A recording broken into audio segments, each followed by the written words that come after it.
이제 우리 하나님 말씀은 구약 성경 열왕기하 23장 24절 25절입니다. 구약 성경 603페이지에 있습니다. 603페이지에 있는 열왕기하 23장 24절 25절, 우리 두 구절이니까 우리 한 목소리로 같이 읽도록 하겠습니다.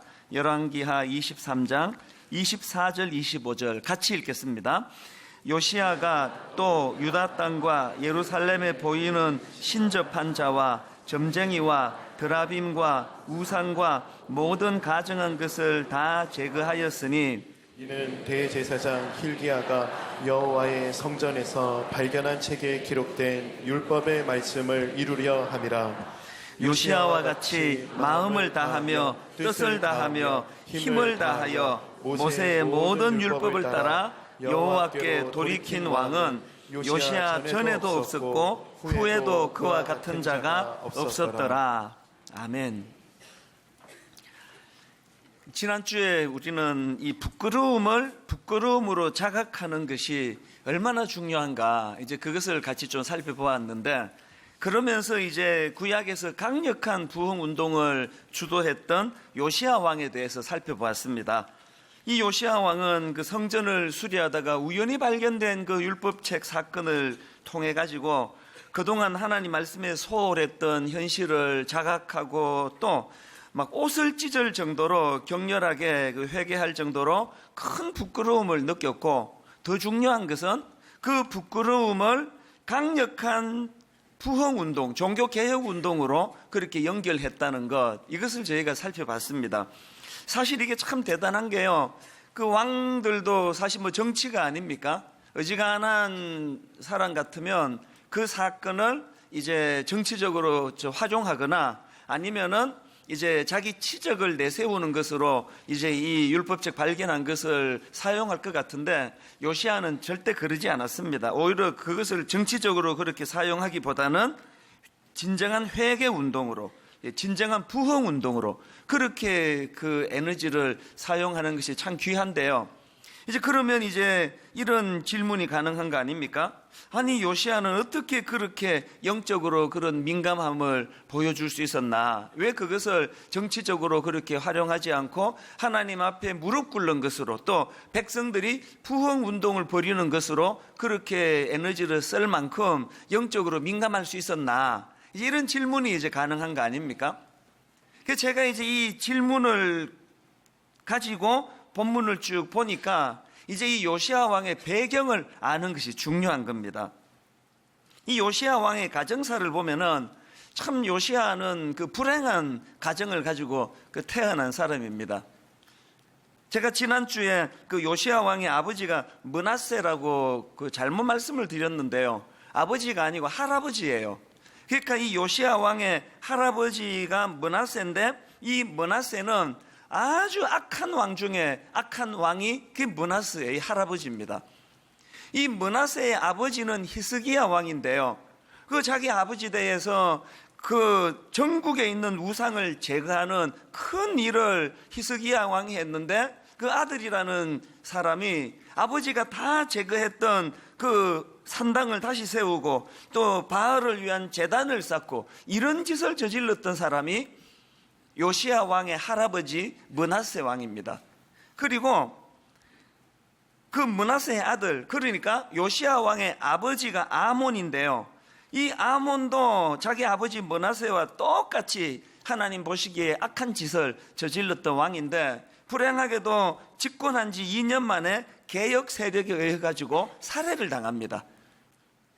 그 당시 이 요시야 왕의 나이가 8살밖에 안 됐는데, 갑자기 자기 아버지가 등극하고 2년 만에 목숨을 잃으니까 졸지에 이제 8살에 준비도 안 된 어린 애가 이제 왕이 된 겁니다.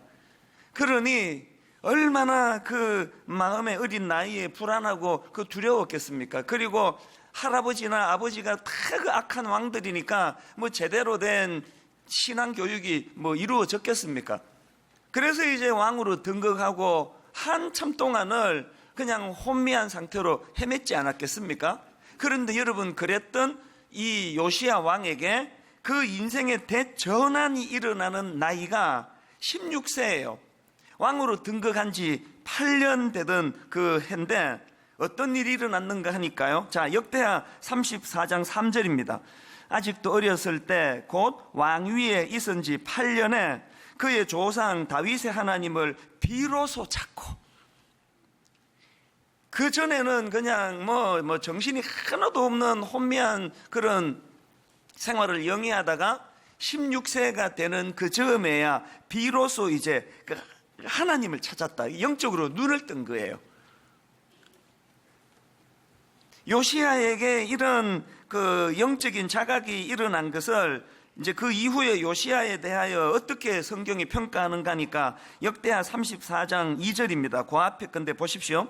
여호와 보시기에 정직하게 행하여 그의 조상 다윗의 길로 걸으며 좌우로 치우치지 아니하고, 여러분 그의 조상 다윗의 길로 걸으며 또 여호와 보시기에 정직하게 행하며 이런 표현들은요, 구약의 왕들 중에 하나님 보시기에 좋은 왕, 하나님 보시기에 성군, 그런 왕들을 표현할 때 쓰는 전형적인 표현 아닙니까? 이게 16세 때 이루어졌다는 겁니다. 그러니까 요시야 왕이 일으켰던 종교 개혁의 씨앗은요, 우연히 율법을 발견하던 그 지점이 아니에요. 사실은 겉으로는 드러나지 않았지만 그 이전서부터 그가 16세 되던 해에 그 여호와 하나님을 찾고 비로소 그의 조상 다윗의 하나님을 비로소 찾고 하던 이 16세 때 이미 이 개혁의 씨앗은 자라고 있었던 것입니다. 이게 왜 중요한가 하면은요, 여러분 사람은요, 그 내면에 어떤 싹이 자라고 있는가, 그 내면에 어떤 씨앗을 심었고 그 씨앗이 어떻게 자라고 있는가, 이것이 그 사람의 인생을 결정한다는 사실입니다. 어느 목사님이 성추행을 했다, 또 어느 목사님이 교회 공금을 횡령을 했다, 그거는요 그 목사님이 그 전날 헷가닥 해가지고 그런 일을 하는 경우는 없습니다. 이미 드러나지는 않았지만 오래전서부터 그 내면에 그런 하나님 보시기에 부끄러운 싹이 자라고 있었던 걸 방치했기 때문이에요. 그 좋은 사례가 다윗 아닙니까? 우연히 그 목욕하는 여자를 보고 의도하지 않게 그 유부녀인데도 불구하고 성적으로 죄를 짓고 이런 것을 했는데, 그거는요 다윗 왕이 어젯밤에 먹은 술이 덜 깨가지고 그렇게 한 게 아닙니다. 모르긴 몰라도 오래전서부터 그 안에 이제 자꾸 사람들이 잘한다 떠봤더니까 그 안에 교만이 싹트고 있었고, 그 안에 교만이 이 하나님을 의지하고 의뢰하는 마음을 희석시킨 지가 아마 꽤 됐을 거예요. 이 안에서 자라나는 잠복된 그 악한 씨앗이 다윗으로 하여금 그런 천인공노할 짓을 저지르는 열매로 나타났을 뿐 아닙니까? 그렇기 때문에 여러분 사실은요, 우리 안에 아직까지는 그런 결정적인 실수를 한 적이 없고 사고를 친 적이 없지만 내가 내 안에 지금 뭐가 자라고 있는지를 민감하게 들여다봐야 됩니다. 영적으로 민감하게 보면 사실 본인은 다 알 수 있는 거 아닙니까? 내가 지금 어떤 상태라는 거. 요 근래 와가지고 막 자꾸 시험이 들고 표현은 안 하지만 회사에 있는 그 나보다도 그 별로 잘생기지도 않은 어떤 과장님이 그 나 부인 몰래 막 그 바람을 피고 있다는 소리를 들으니까 막 부러워 죽겠고, 어떻게 저렇게 하면 들키지도 않고 저거 참 부럽다, 자꾸 이런 생각이 들면은 그건 여러분 방치하면 안 되는 상태예요. 그 안에 지금 악한 씨가 지금 자라고 있다는 뜻이거든요. 이 내면 세계를 관리하는 게 얼마나 중요합니까? 이런 말 흔히들 하지 않습니까? 똑같은 이슬이라도 그것을 뱀이 먹으면 독을 만들어내고, 똑같은 이슬이라도 그것을 벌이 먹으면 꿀을 만들어낸다는 것. 똑같은 상황이라도 똑같은 말씀을 들어도 똑같이 큐티를 해도 똑같은 어떤 사건에 맞닥뜨려도 내 안에 지금 뭐가 자라고 있느냐가 그것이 내 인생의 반응을 만들어내는 거예요. 요시야 왕은 그가 우연히 율법책을 발견하는 그 사건을 이렇게 놀라운 부흥운동으로 연결할 수 있었다는 것은 이미 그 내면에 16살 때부터 여호와 하나님을 찾았던 영적인 민감함이 회복됐기 때문입니다. 여러분 정말 부흥을 원하십니까? 정말 여러분 가정이 살아나기를 원하십니까? 여러분 내면 세계를 하나님 앞으로 되돌리는 일을 방치하시면 안 된다는 사실입니다.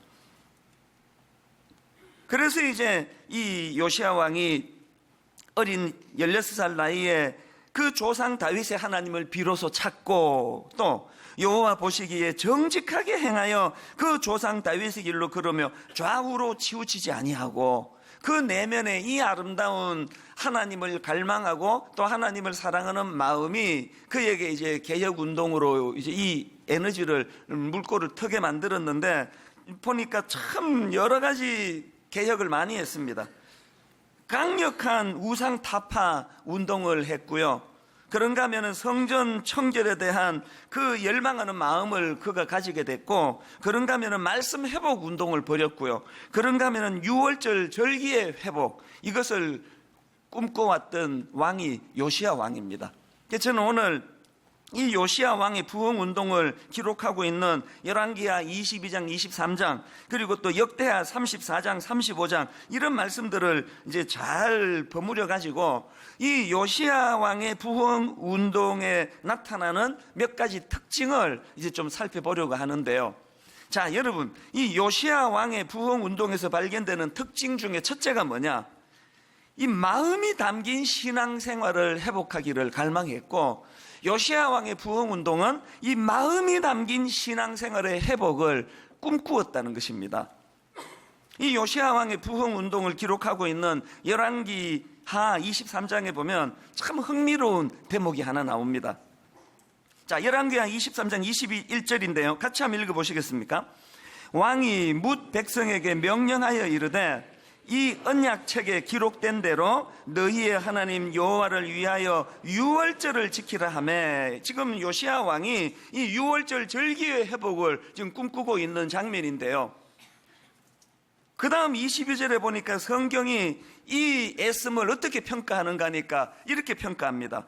사사가 이스라엘을 다스리던 시대부터 이스라엘 여러 왕의 시대와 유다 여러 왕의 시대에 이렇게 유월절을 지킨 일이 없었더니, 이 요시야의 이 유월절을 회복하고자 하는 마음을 너무 귀하게 평가하는데, 그런데 이게 여러분 그 앞에 왕들이 보면은 이 굉장히 이게 마음이 힘들 것 같아요. 동의가 안 될 것 같아요. 이스라엘 여러 왕의 시대와 유다 여러 왕의 시대에 이렇게 유월절을 지킨 일이 없었더니, 이 역대 왕들이 이 기록을 읽으면 엄청 억울했을 거예요. 아니, 우리도 다 유월절을 지켰거든. 아니, 여러분, 실제로 유월절을 폐기시킨 왕은 없습니다. 다 자기들 나름대로 유월절을 잘 지켰는데, 아니, 성경은 이렇게 유월절을 지킨 일이 없었다고 이야기하는 겁니다. 이 성경이 왜 이렇게 기록했을까요? 여러분, 이 문제를 찾아나가기 위해서 자, 우리 요한복음 6장 3절 4절을 보셔야 되는데요. 자, 요한복음 6장 3절 4절입니다. 예수께서 산에 오르사 제자들과 함께 거기 앉으시니 마침, 그 다음 보세요, 유대인의 명절인 유월절이 가까운지라. 이 비슷한 표현이 요한복음 2장 13절에도 나오는데요. 자, 보십시오. 유대인의 유월절이 가까운지라. 지금 여기에 유대인의 명절인 유월절, 유대인의 유월절이라고 지금 그렇게 반복해서 표현하고 있는데요. 아드 핑크라는 분이 쓴 요한복음 강해라는 책에 보면은 왜 이런 표현을 쓰게 되었는지 그 시대적인 분위기를 설명하는 부분이 나옵니다. 출애굽기 12장 11절 한번 보시겠습니까? 너희는 그것을 이렇게 먹을지니 허리에 띠를 띠고 발에 신을 신고 손에 지팡이를 잡고 급히 먹으라. 그 다음 보세요. 이것이 누구의 유월절입니까? 여호와의 유월절이니라. 이게 정상 아닙니까? 유월절의 주인은 하나님이에요. 유월절을 명하신 분도 하나님이에요. 이 유월절은 여호와 하나님의 유월절이에요. 근데 왜 요한복음으로 가서 유대인의 유월절이라고 표현할까요? 뭘 의미합니까? 그 당시 유대인들이 타락해가지고 하나님의 말씀대로 유월절을 지킨 게 아니라는 거예요. 지들 그냥 멋대로 내키는 대로 자기들 방식대로 유월절을 지켰다는 거 아닙니까? 그리고 더 중요한 게 뭡니까? 이 유월절을 지키라는 하나님 말씀의 의미 속에는 이 출애굽의 기쁨, 종살이 하던 나를 하나님이 어떤 은혜를 주셔서 내가 이 애굽의 그 신음으로부터 압제로부터 이제 홍해를 건너 자유를 누리게 되었는가. 하나님의 이 택한 백성으로서의 이 자기 정체성을 기뻐하며 감격하며 지켜야 되는 게 유월절인데, 불행하게도 그런 정신은 하나도 안 지키고 그냥 하라니까 하는 거예요. 그래서 이게 유대인의 유월절이 돼버린 겁니다. 여러분, 저는요 이 대목을 묵상하는데 마음이 아픕니다. 근데 진심으로 마음이 아파요. 오늘 우리가 드리는 이 예배를 하나님이 어떻게 평가하실까요? 어떤 분에게는요, 세상에 이렇게 그냥 딴 데 놀러 안 가고 이 더운 날 여기 와서 예배 다 드리고 집에 갔는데 하나님이 여러분 보고 너 오늘 예배 안 드렸다 이렇게 말씀하신다면 어떡하시겠습니까? 이게 지금 유대인의 유월절 하듯이 이게 지금 유대인의 주일입니까? 하나님의 주일입니까? 이게 지금 유대인의 예배를 드리고 있습니까? 하나님의 예배를 드리고 있습니까? 깊이 생각해 보셔야 됩니다. 분당 우리 교회, 여러분 지금 이 심각한 좀 문제라고 생각해요. 이 지각, 그러시면 안 됩니다, 여러분. 진짜 여러분 정말 그러시면 안 돼요. 오죽하면은 그 시간 지나서 예배 시간에 문을 잠그라 그러겠습니까?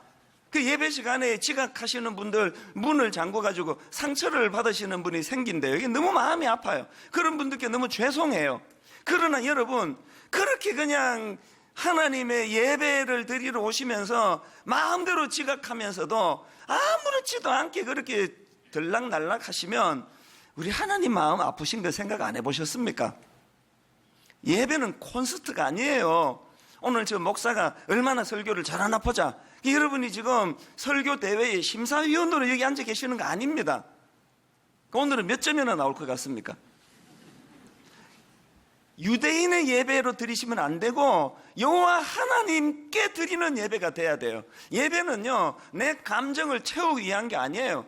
그냥 뭐 마누라하고 그냥 싸움하고 가정에 좀 답답하고 그래가지고 그냥 마음이 답답해가지고 여기 왔는데 이찬수 목사가 오늘 또 뭐 잘 웃겨주고 내 마음을 좀 풀어주겠지, 그렇게 하고 오시면은 그 예배가 아니에요. 내 만족, 내가 무엇을 채워주는 이것이 예배가 아니고 예배의 주인은 하나님이세요. 내 어떤 상황, 어떤 감정, 우울하든지 뭐 유쾌하든지 관계없이 하나님께 드려지는 게 이게 예배거든요. 그렇게 시간 다 내가지고 예배를 드렸는데 너 예배 안 드렸다? 이런 하나님의 평가를 받게 된다면 이 얼마나 가슴 아픕니까? 그리고 또 여러분, 왜 성경책을 왜 안 갖고 다니세요? 제가 이것 때문에 지금 자막으로 성경을 이걸 띄워야 되나 말아야 되나 또 한 번 또 자막을 또 안 띄운 적이 있잖아요. 여러분이 자막을 띄우는 것은요, 예수 믿은 지 지금 6개월, 1년밖에 안 되는 초신자들을 위한 거예요.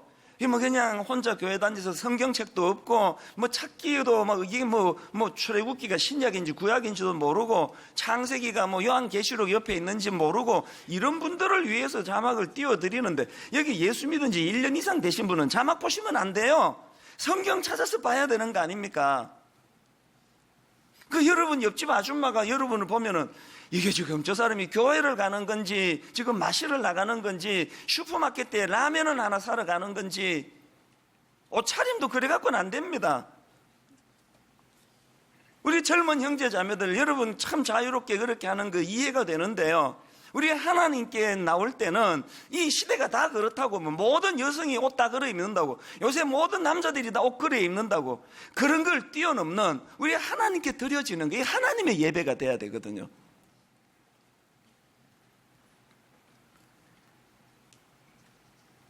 가정의 주일을 맞이해가지고 우리 가정사역부에서 이제 이 가정 예배를 위해서 애를 많이 썼는데요, 담당 목사님이 저한테 와가지고 이런저런 이제 이야기를 하다가 정말 내 마음을 뭉클하게 하는 한 이야기를 하는 거예요.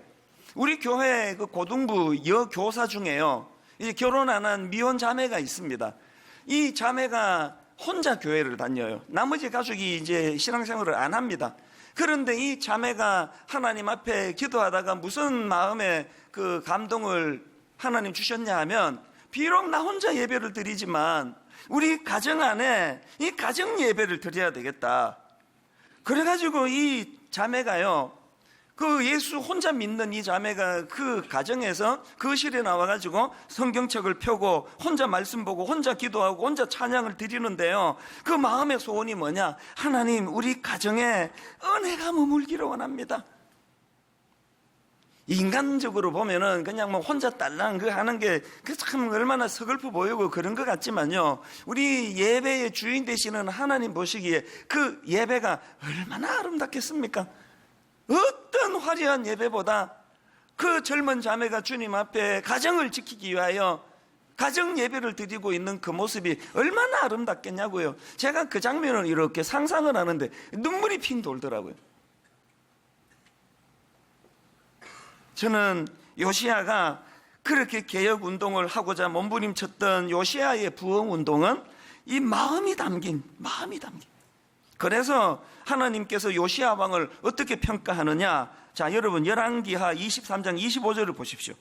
요시야와 같이 마음을 다하며 뜻을 다하며 힘을 다하여 모세의 모든 율법을 따라 여호와께로 돌이킨 왕은 요시야 전에도 없었고 후에도 그와 같은 자가 없었더라.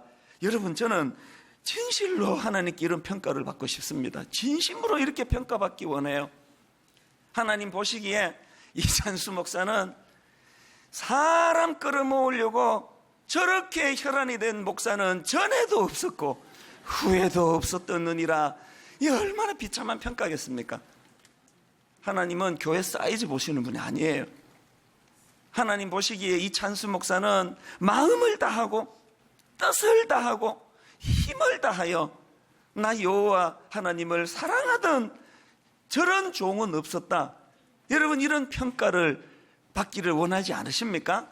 이런 평가를 갈망하는 마음의 태도가 이게 부흥의 이게 재료라는 것입니다. 그런가 하면은 두 번째로 요시야 왕의 부흥 운동의 특징이 뭐냐? 근원적인 문제를 제거하려고 몸부림쳤던 부흥 운동이에요. 이 근원적인 문제 제거, 이게 무슨 말씀인가 하면은요, 열왕기하 23장 3절에서 이제 요시야 왕이 발견된 율법책을 가지고 이제 율법을 발견하는 게 중요한 게 아니라 이 말씀대로 살아내고 지키는 게 중요하다는 것을 선포합니다. 3절을 보시겠습니까? 왕이 단 위에 서서 여호와 앞에서 언약을 세우되 마음을 다하고 뜻을 다하여 여호와께 순종하고 그의 계명과 법도와 율례를 지켜, 그 다음 보세요, 이 책에 기록된 이 언약의 말씀을 이루게 하리라 하매 백성이 다 그 언약을 따르기로 하니라. 이 참 그 귀한 선포 아닙니까? 그거 성전 공사하다가 그 율법책 발견되는 게 중요한 게 아니다. 이 율법의 정신을 회복하는 거, 이 율법의 말씀을 지키는 것이 중요하다.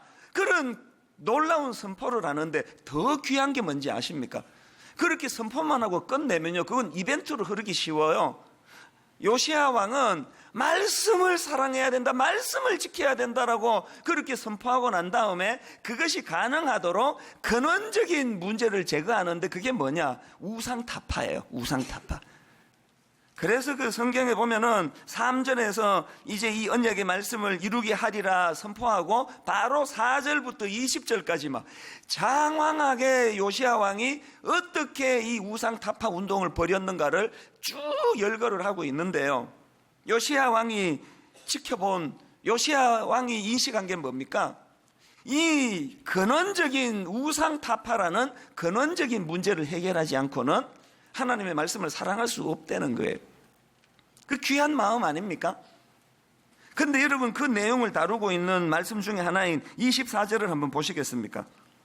요시야가 또 유다 땅과 예루살렘에 보이는 신접한 자와 점쟁이와 드라빔과 우상과 모든 가증한 것을 다 제거하였으니, 여기에 많은 이 우상 타파를 몸부림쳤던 요시야의 애씀이 보이는데, 저는 그 중에서요, 저기에 나오는 말씀 중에 이 드라빔에게 이게 제가 마음이 눈길이 가는 겁니다. 드라빔이 뭐냐 하면은요, 한마디로 말하면 드라빔은 이 가정 수호신으로 알고 있던 우상이에요. 그래서 이 드라빔은요, 크지도 않아요. 조그만한 그 우상을 이제 가정 수호신이니까 그렇게 이제 가정에다 두고 이제 섬기는 우상이 이 드라빔이에요. 그래서 이 드라빔이 조그만하니까요, 이스라엘 백성들이 타락한 사람들이 이제 어디 외출을 하거나 나가면은 이 드라빔을 갖고 가는 거예요. 그거 왜 가져갈까요? 그 소지하기가 쉽도록 만들어가지고 왜 갖고 다닐까요? 어디에 가든지 간에 이 드라빔이 지금 필요하다고 인식하기 때문 아닙니까? 이걸 오늘 우리 삶에 적용을 하자면, 뭐 여러분들 집에 뭐 드라빔을 두는 분은 없잖아요. 있습니까? 지금 갖고 오신 분 계세요? 뭐 신방 가봐도 없습니다.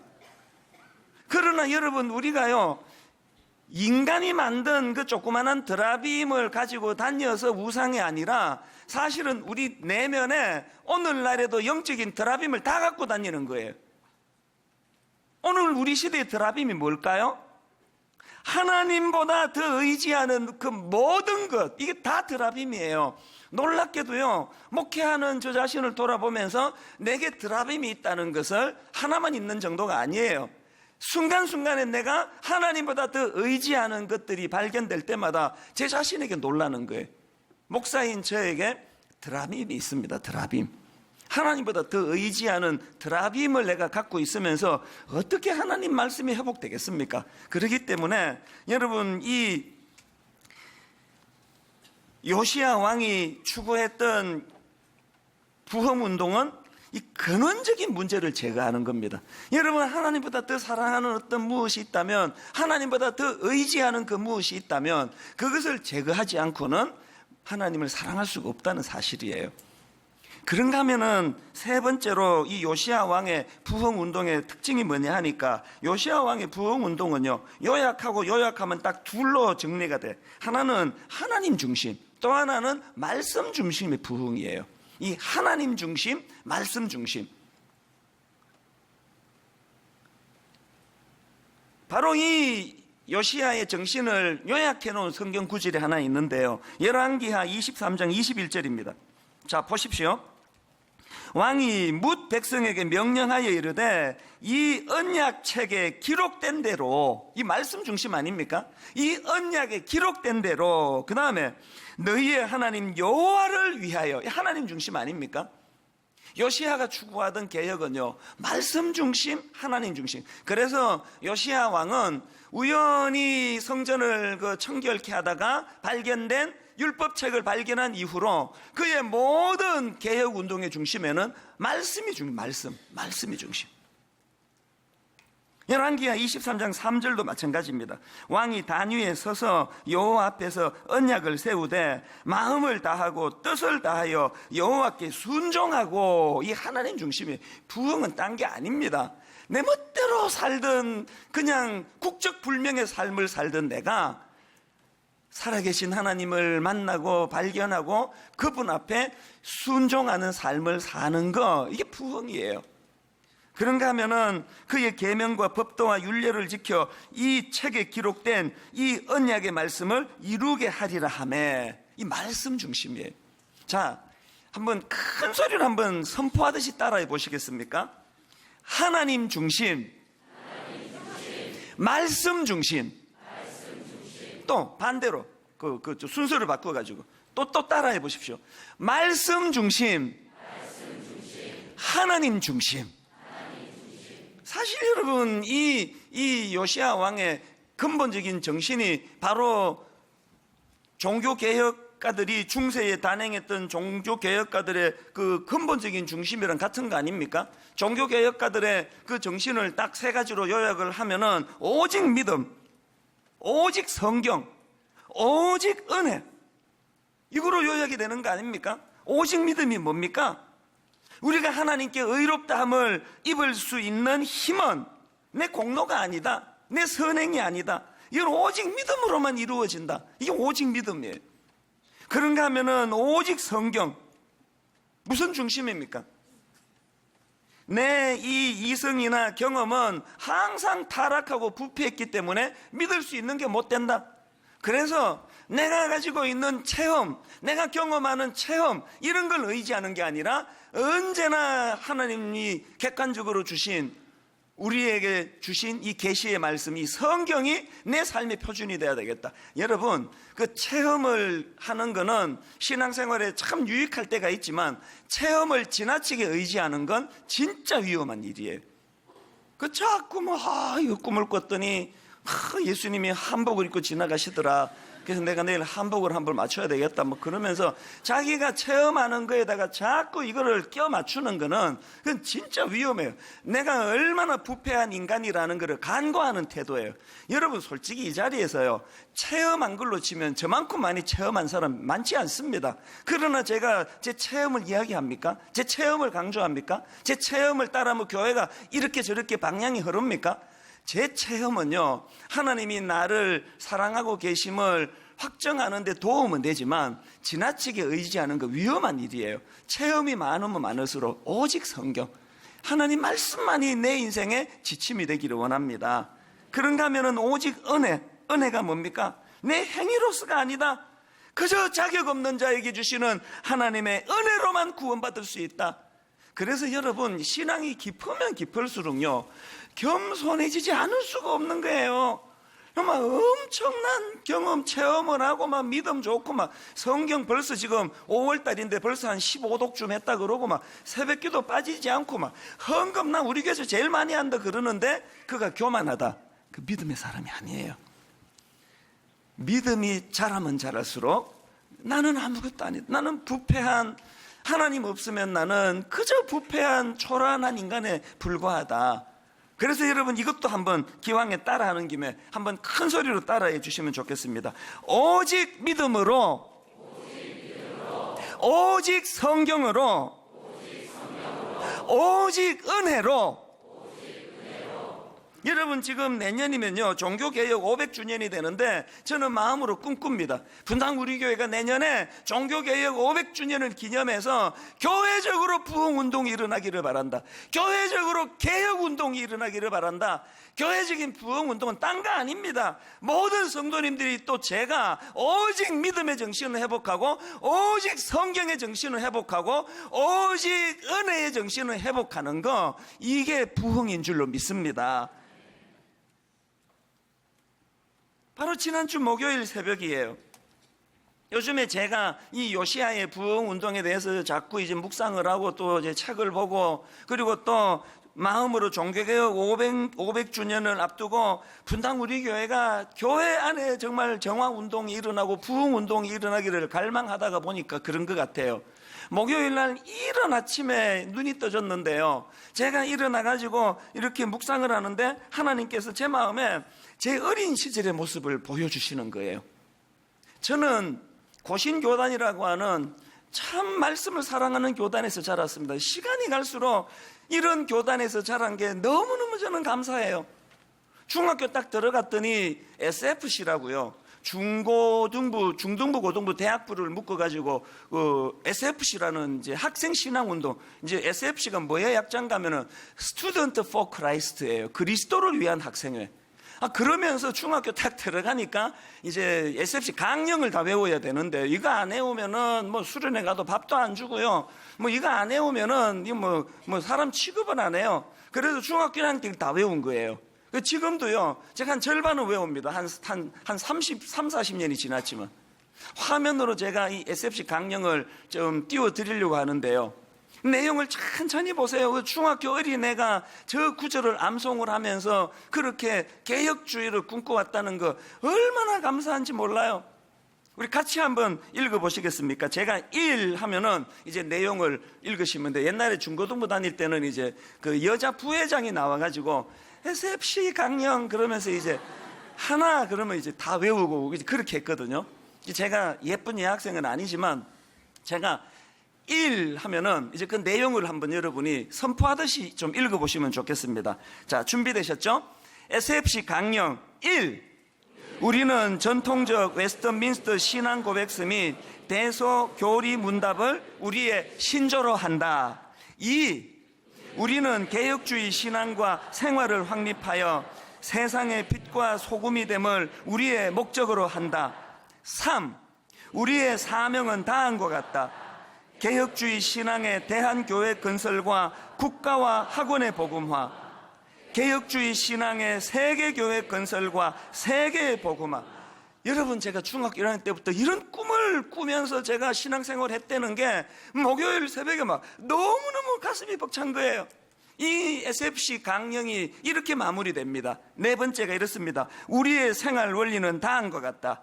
하나님 중심, 성경 중심, 교회 중심. 제가 목요일 날 새벽에 눈이 떠져가지고 이것들을 뒤져도 보고 또 혼자서 외우도 보고 다 못 외워가지고 또 자료도 보고 그러면서 많은 생각을 했습니다. 하나님 앞에 제 자신이 참 부끄러웠습니다.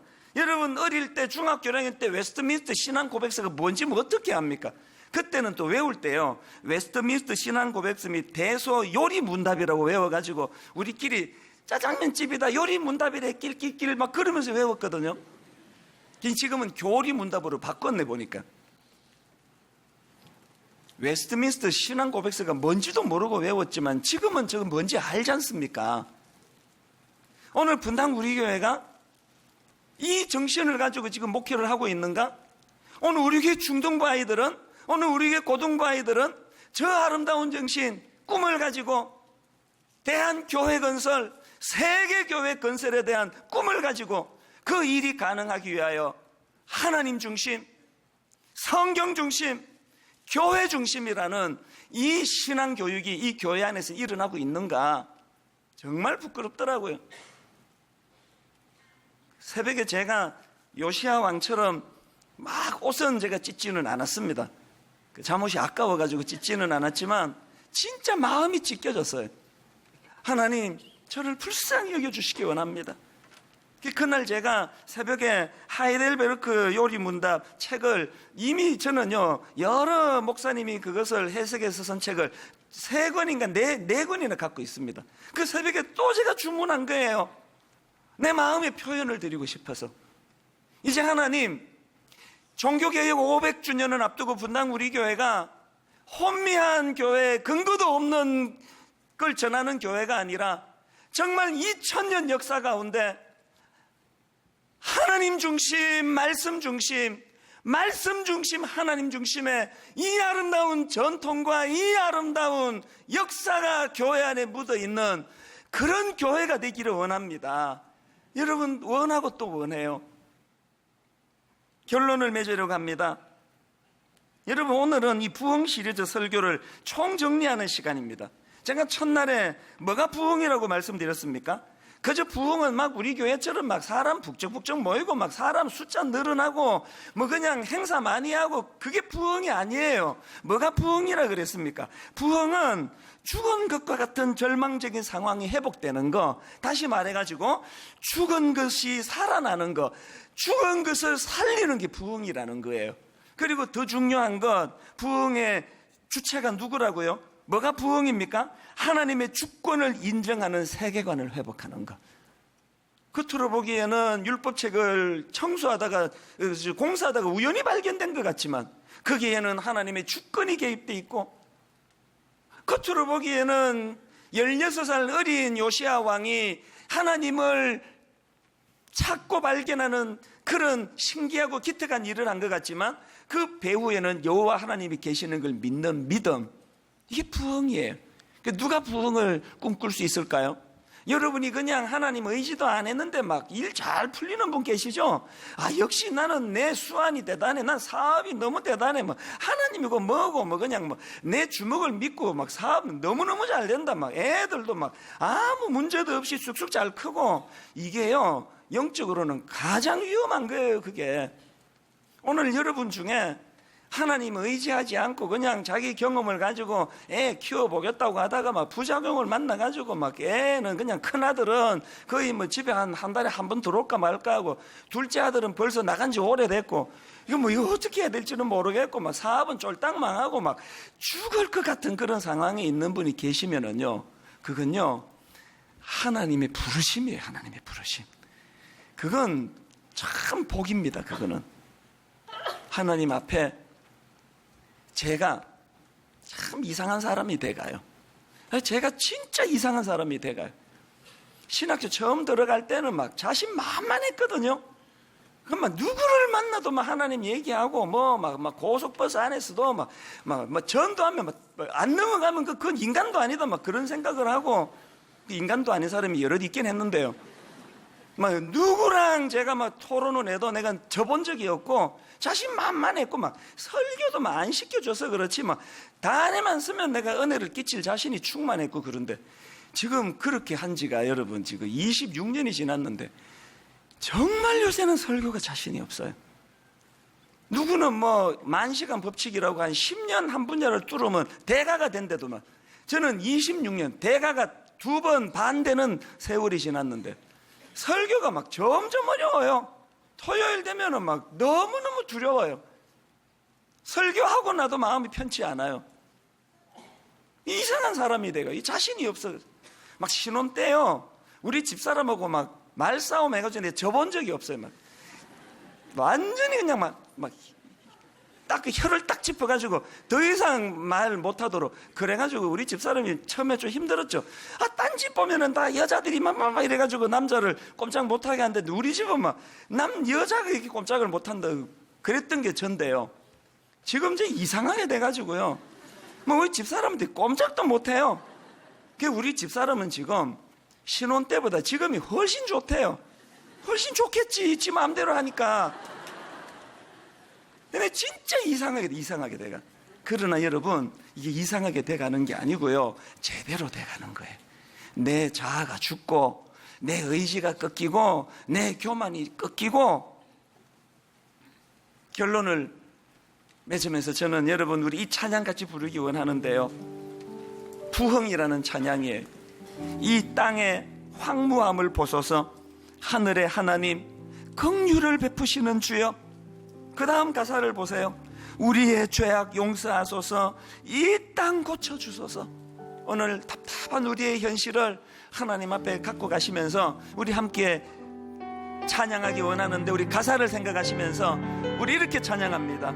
이 땅의 황무함을 보소서. 이 땅의 황무함을 보소서. 하늘의 하나님 하늘의 하나님 긍휼을 베푸시는 주여. 긍휼을 베푸시는 주여. 우리의 죄악 용서하소서. 우리의 죄악 용서하소서. 이 땅 고쳐주소서. 이 땅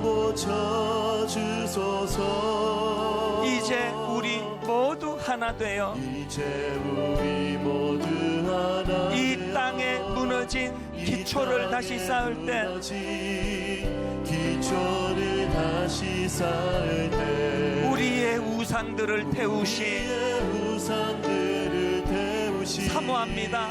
성령의 불 임하소서. 임하소서.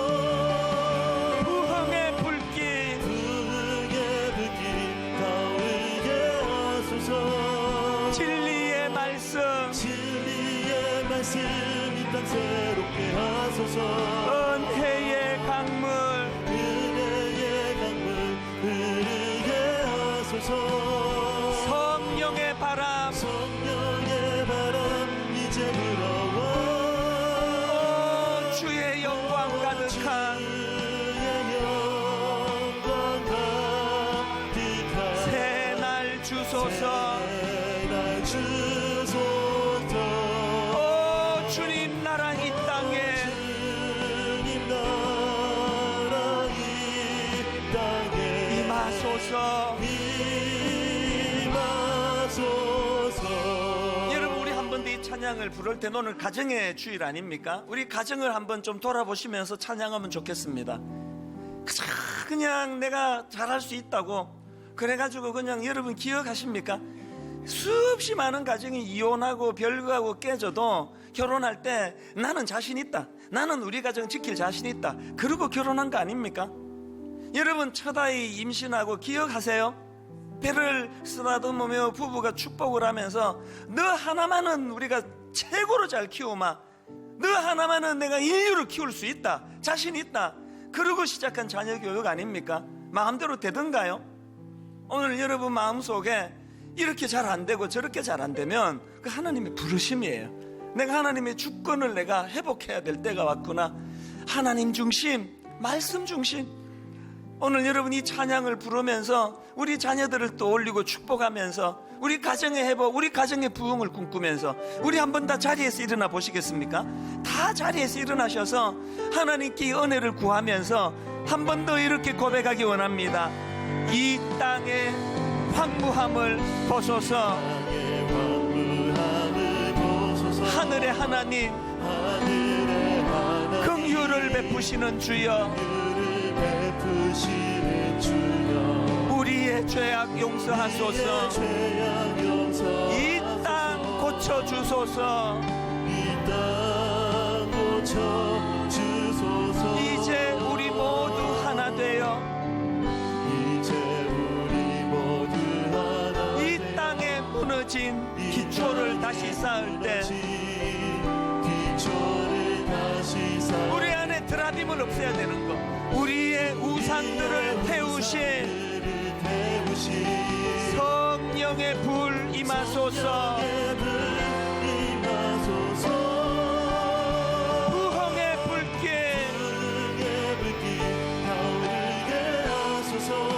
진리의 말씀, 은혜의 강물,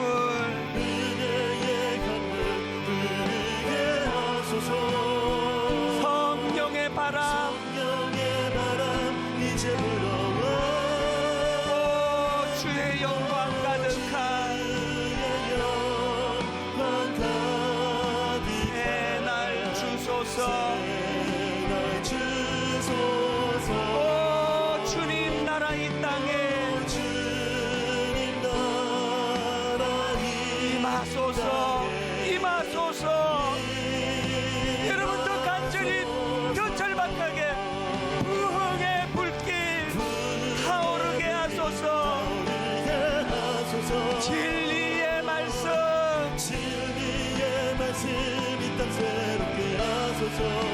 은혜의 강물, 흐르게 하소서. 성령의 바람, 성령의 바람 이제 불어와. 오 주의 영광 가득한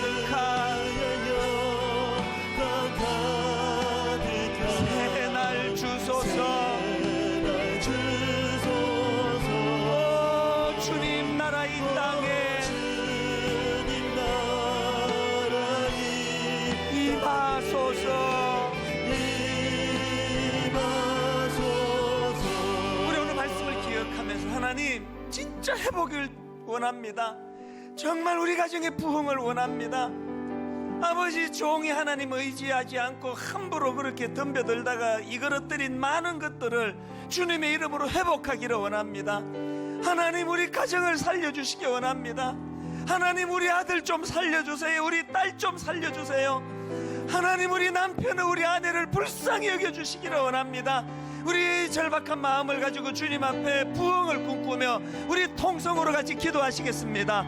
살아계신 하나님 아버지, 오늘 하나님 아버지 아픈 마음으로 주님 앞에 나왔습니다. 우리의 상한 마음을 주님 앞에 가져가기를 원합니다. 하나님 아버지, 요시야 왕이 영적으로 16세 때 하나님 아버지를 찾고 하나님 아버지를 아버지 사모하는 그 어린 나이에 아버지 하나님 영적인 민감함을 회복했던 것처럼 하나님 아버지, 우리들의 심령 속에서도 그 은혜를 회복시켜 주시기를 원합니다. 하나님 아버지, 은혜가 필요합니다. 아버지, 은혜를 아버지 우리에게 아버지 허락하여 주시기를 원합니다. 아버지, 어릴 때부터 SMC 강령을 통하여 종을 깨우쳐 주셨는데 하나님을 쓰면서 신앙 고백뿐만 아니라 하이델베르트 신앙 고백뿐만 아니라 2000년 역사 가운데 하나님을 사랑했던 수많은 윗대 어른들이 꿈꾸어왔던 하나님 아버지 그 역사와 그 믿음의 줄기가 우리 교회 안에 일어나기를 원합니다. 하나님, 회복을 주시고 치유를 주시기 원합니다. 아버지, 은혜의 강물이 우리 교회 안에, 우리 가정 안에, 우리 심령 안에 부어지도록 함께하여 주시옵소서. 하나님, 은혜를 가까이 주시기 원합니다.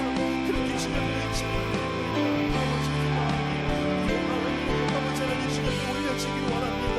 하나님의 정정을 주시고 회복시키시고 살리시는 주님이 되게 주시옵소서. 왕이 단 위에 서서 여호와 앞에서 언약을 세우되 마음을 다하고 뜻을 다하여 여호와께 순종하고 그의 계명과 법도와 율례를 지켜 이 책에 기록된 이 언약의 말씀을 이루게 하리라 하며 백성이 다 그 언약을 따르기로 하니라. 하나님 진실로 이런 일이 분당 우리 교회 안에서도 일어나게 하여 주시옵소서. 하나님 진실로 담임 목사인 종이 회개하고 각성하고 요시아가 걸어갔던 그 부흥의 길을 갈망하면서 이 교회를 목회하도록 도와주시고, 하나님 진실로 이 교회 성도님들은 앞에서 그렇게 하나님 말씀을 선포하고 부흥을 촉구할 때에 아버지 하나님 앞에 이 언약의 말씀이 이루어지도록 그 언약을 따르기로 하니라 하던 그 백성들의 마음이 회복되는 교회가 되게 하여 주시옵소서. 하나님 우리 교회를 살려주시옵소서. 하나님 한국 교회를 불쌍히 여겨 주시옵소서. 우리 가정들을 주님 회복시켜 주시되 요시아 왕의 아름다운 부흥 운동과 같은 회복 운동이 우리 가정과 교회 안에 일어나도록 인도하여 주시옵소서. 우리 주 예수 그리스도의 은혜와 하나님 아버지의 다함 없는 사랑과 성령님의 감동, 감화, 위로, 교통, 충만하심의 역사가 오늘 주신 말씀 마음에 담고 하나님 앞에 은혜를 구하며 눈물로 가정의 회복을, 교회의 회복을 꿈꾸며 그렇게 기쁨으로 예배하는 모든 주의 자녀들 머리 위에 지금부터 영원토록 함께 하시기를 간절히 축원하옵나이다. 아멘.